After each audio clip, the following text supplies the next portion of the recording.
Hi friends, welcome back to our channel. আজকে আমরা এসেছি বার্থডে সেলিব্রেশন করতে। আমার পিসির ছেলের বার্থডে, তাই আমরা রাত 11টার সময় চলে এসেছি দীঘা মেরিন ড্রাইভ ব্রিজের উপরে বার্থডে সেলিব্রেশন করতে। তো দেখতে পাচ্ছ এখন রাত 12টা, তাই আমরা সবাই মিলে ওর বার্থডে সেলিব্রেশন করছি। এখানে আমি আছি, পল্লবীও আছে, আর পিসির ছেলের একজন বান্ধবী আছে, তার ফ্রেন্ড আছে, আর তার মেয়ে আছে এখানে। তো আমরা সবাই মিলে খুব সুন্দরভাবে বার্থডে সেলিব্রেশন করলাম। আর এখানে দেখতে পাচ্ছ যে পিসির ছেলের বান্ধবী আবার পিসির ছেলেকে কেক খাওয়াচ্ছে। খুবই সুন্দর জায়গা এখানে রাতের বেলা বার্থডে সেলিব্রেশন করার জন্য। এই জায়গাটা খুবই সুন্দর এখানে। তো আমরা কখনো ভাবিনি এইভাবে রাতে এসে এখানে বার্থডে সেলিব্রেশন করব।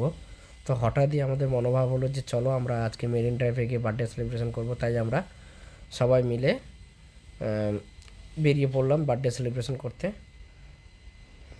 তো খুবই ভালো লাগছে। ও পিসির ছেলেও খুব এক্সাইটেড ছিল, ও জানে না যে ওকে কেন নিয়ে আসা হচ্ছে। বাট তারপরে যখন এখানে আমরা নিয়ে আসি তো বুঝতে পারলো যে আমার বার্থডে সেলিব্রেশন করার জন্য এখানে নিয়ে আসছে। এখানে পল্লবীকেও কেক খাওয়াচ্ছে, বাট পল্লবী ওকে কেক লাগানোর জন্য ট্রাই করেছে, বাট পারেনি, ও না বলছিল। কারণ অনেক দূর থেকে এখানে এসেছি আমরা, তার জন্য লাগাতে বারণ করছিল। সো ভালো থাকবে সবাই।